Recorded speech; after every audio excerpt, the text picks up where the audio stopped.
দৈনন্দিন জীবনে computer in practical fields. VSAT VSAT means very small aperture terminal. VSAT হচ্ছে খুব ছোট আকারের সংযোগ যন্ত্র যা দ্বিমুখী ভূ উপগ্রহ কেন্দ্র হিসেবে কাজ করে। এর থালা আকৃতির অ্যান্টেনার ব্যাস ৩ মিটারের কম হয়, যেখানে অন্যান্য ধরনের উপগ্রহ কেন্দ্রের ব্যাস প্রায় ১০ মিটারের মতো হয়। ভূপৃষ্ঠ হতে স্যাটেলাইটে যোগাযোগ করার জন্য ভিসেট ব্যবহার করা হয়। ভিস্যাট সবচেয়ে বেশি ব্যবহৃত হয় বিক্রয় কেন্দ্রে ক্রেডিট কার্ড সংক্রান্ত আদান প্রদানের জন্য। ১৯৮৫ সালে ব্লুমবার্গার তৈল গবেষণা কেন্দ্র এবং হিউজ অ্যারোস্পেস একসাথে পৃথিবীর প্রথম ভিস্যাট তৈরি করেন। বর্তমানে ওয়াইড এরিয়া নেটওয়ার্ক এবং ইন্টারনেট সেবায় ভিস্যাট ব্যবহৃত হচ্ছে। দূর অনুধাবন বা রিমোট সেন্সিং। দূর অনুধাবন হলো কোনো বস্তুকে সরাসরি স্পর্শ না করে সেই বস্তু হতে তার গুণাবলী সম্পর্কিত উপাত্ত সংগ্রহ করা ও পর্যবেক্ষণ করার এক ধরনের কৌশল। র্যাডার লাইডার এর সাহায্যে পৃথিবী পৃষ্ঠ হতে সিগন্যাল পাঠিয়ে রিমোট সেন্সিংয়ের মাধ্যমে মহাকাশ হতে তথ্য সংগ্রহ করা যায়। Online banking. ইন্টারনেটের মাধ্যমে সাধারণত ব্যাংকিং কার্যক্রমকে ইন্টারনেট ব্যাংকিং বা অনলাইন ব্যাংকিং বলে। একে ই ব্যাংকিং বা ভার্চুয়াল ব্যাংকিংও বলা হয়ে থাকে। এক্ষেত্রে ইন্টারনেটে যুক্ত হয়ে ব্যাংকের নির্দিষ্ট সুরক্ষিত ওয়েবসাইটের মাধ্যমে একজন গ্রাহক তার ব্যাংক অ্যাকাউন্টে প্রবেশ করতে পারে। অ্যাকাউন্টে প্রবেশের জন্য ব্যাংক গ্রাহককে প্রয়োজনীয় তথ্য যেমন আইডি, পাসওয়ার্ড সরবরাহ করতে হয়। অনলাইন ব্যাংকিংয়ে যা যা থাকবে: একটি কেন্দ্রীয় ডেটাবেস থাকবে যা অ্যাপ্লিকেশন সার্ভারের সাথে সংযুক্ত। ২.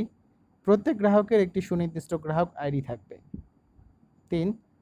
সব লেনদেন রিয়েল টাইমে সংগঠিত হয় বিধায় ব্যাংকের শাখা বলে কোনো ধারণা থাকবে না। ৪.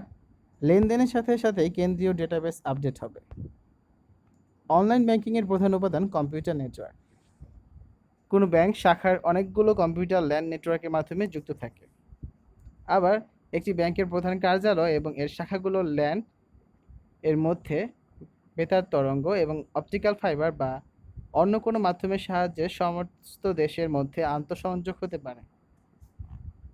মাল্টিন্যাশনাল ব্যাংকগুলো খুবই উন্নত মানের যোগাযোগ প্রযুক্তি ব্যবহার করে সারা বিশ্বের শাখাগুলোর মধ্যে সংযোগ স্থাপন করে। ব্যাংকিংয়ের এই সময় ব্যবস্থাটিকে আমরা অনলাইন ব্যাংকিং বলতে পারি। অর্থাৎ ব্যাংকের ল্যান ও ওয়ান এর সাহায্যে যে সমস্ত ব্যাংকিং সেবা প্রদান করা হয় তাকে অনলাইন ব্যাংকিং বলে। ATM, automated fund transfer, electronic cheque, electronic money, credit card, debit card, SMS banking ইত্যাদি এই সবই অনলাইন ব্যাংকিংয়ের উপকরণ। অনলাইন ব্যাংকিংয়ের সুবিধা: ১. দিনরাত ২৪ ঘন্টা এবং বছরে ৩৬৫ দিন যে কোনো স্থান থেকে কম্পিউটার এবং ইন্টারনেট ব্যবহার করে অ্যাকাউন্টে প্রবেশের সুবিধা। হিসাবের ব্যালেন্স অনুসন্ধান, এক হিসাব হতে অন্য হিসাবে অর্থ স্থানান্তর। এটিএম বুথে সচরাচর আমরা 24/7 লেখা দেখি। কথাটির অর্থ হচ্ছে দিনরাত ২৪ ঘন্টা এবং সপ্তাহে ৭ দিন ব্যাংকিং সেবা পাওয়া যাবে। ২. সুদের হার অনুসন্ধান, বৈদেশিক মুদ্রার বিনিময় হার অনুসন্ধান। ৩. চেক বইয়ের জন্য অনুরোধ, চেক বইয়ের পেমেন্ট বাতিল করা। ৪. বিভিন্ন ডিপোজিট স্কিম করা। ৫. ইন্টারনেট ব্যাংকিং সফটওয়্যারের মাধ্যমে স্বয়ংক্রিয়ভাবে পরিচালনা করা হয়ে থাকে বলে এটি খুব দ্রুত এবং সুবিধাজনক। মোবাইল ব্যাংকিং, যে পদ্ধতিতে একজন গ্রাহক মোবাইল বা ট্যাব ব্যবহার করে আর্থিক লেনদেন সম্পন্ন করতে পারেন তাকে মোবাইল ব্যাংকিং বলে।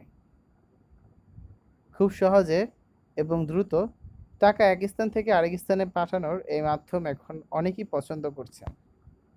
২০১০ সালে ডাচ বাংলা ব্যাংক বাংলাদেশে সর্বপ্রথম মোবাইল ব্যাংকিং চালু করে।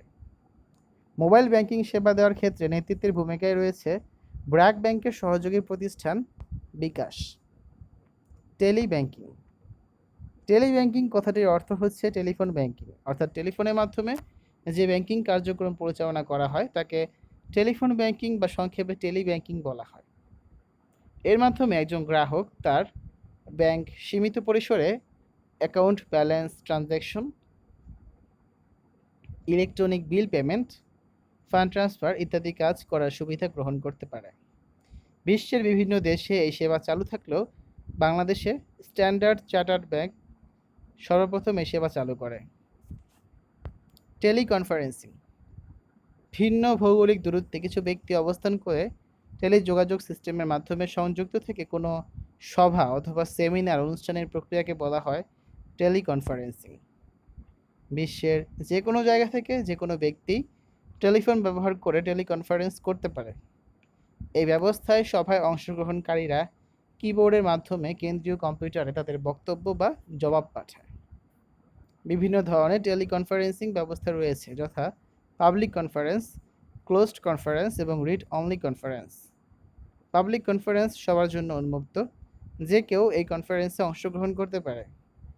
ক্লোজড কনফারেন্স সবার জন্য উন্মুক্ত নয়, পাসওয়ার্ড প্রোটেক্টেড দেওয়া থাকে। শুধুমাত্র যাদের কাছে পাসওয়ার্ড আছে তারা এই ক্লোজড কনফারেন্সে যুক্ত হতে পারবে। শুধুমাত্র নির্দিষ্ট পাসওয়ার্ড দিয়ে এই কনফারেন্সে অংশগ্রহণ করা যায়। ভিডিও কনফারেন্সিং, টেলিকমিউনিকেশন প্রযুক্তি ব্যবহার করে দুই বা ততোধিক ভৌগোলিক অবস্থানে অডিও এবং ভিডিও এর যুগপৎ উভমুখী স্থানান্তর করার প্রক্রিয়াকেই ভিডিও কনফারেন্সিং বলে। টেলিকনফারেন্সিংয়ের মতোই ভিডিও কনফারেন্সিং ব্যবস্থায় অংশগ্রহণকারীরা কথোপকথন করতে পারে।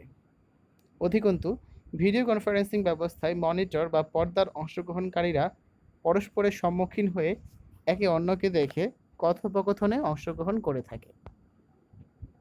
স্কাইপ, স্কাইপ একটি ভিওআইপি সেবা এবং সফটওয়্যার অ্যাপ্লিকেশন প্রোগ্রাম। এই সেবার মাধ্যমে ব্যবহারকারীরা ইন্টারনেটে যুক্ত হয়ে পরস্পরের সাথে ভয়েস, ভিডিও এবং তাৎক্ষণিক বার্তার মাধ্যমে যোগাযোগ করতে পারে। এক্ষেত্রে কোনো বিল পরিশোধ করতে হয় না, শুধুমাত্র ইন্টারনেট কানেকশন থাকতে হয়। 2000 সালে ডেনমার্কের ধমিজা জানুজ ফ্রিজ ও সুইডেনের নিকোলাস জেনস্ট্রম সম্মিলিতভাবে স্কাইপ প্রতিষ্ঠা করেন। টেলিমেডিসিন, তথ্য ও যোগাযোগ প্রযুক্তির সাহায্যে কোনো ভৌগোলিক দূরত্বে অবস্থানরত রোগীকে বিশেষজ্ঞ চিকিৎসক, রোগ নির্ণয় কেন্দ্র, বিশেষায়িত নেটওয়ার্ক ইত্যাদির সমন্বয়ে স্বাস্থ্যসেবা দেওয়াকেই টেলিমেডিসিন বলা হয়ে থাকে। টেলিমেডিসিন প্রযুক্তিতে ইন্টারনেট সংযোগের সাহায্যে এক হাসপাতালের রোগীরা অন্য হাসপাতালের বিশেষজ্ঞ ডাক্তারের চিকিৎসা সেবা গ্রহণ করতে পারছেন। এছাড়া ভিডিও কনফারেন্সিংয়ের সাহায্যে রোগীরা দূরে অবস্থানরত বিশেষজ্ঞ ডাক্তারের নিকট হতে স্বাস্থ্যসেবা নিতে পারে। বাংলাদেশের প্রত্যন্ত অঞ্চলের রোগীরা ইউনিয়ন তথ্য এবং সেবা কেন্দ্রের মাধ্যমে ভিডিও কনফারেন্সিংয়ের সাহায্যে স্বাস্থ্য অধিদপ্তরের ডাক্তারদের নিকট হতে টেলিমেডিসিন সেবা গ্রহণ করতে পারে। অনেক বেসরকারি হাসপাতালের রোগীরা উন্নত চিকিৎসার জন্য বিদেশে না গিয়েও টেলিমেডিসিন সেবার মাধ্যমে বিদেশি ডাক্তারদের চিকিৎসা সেবা গ্রহণ করছেন।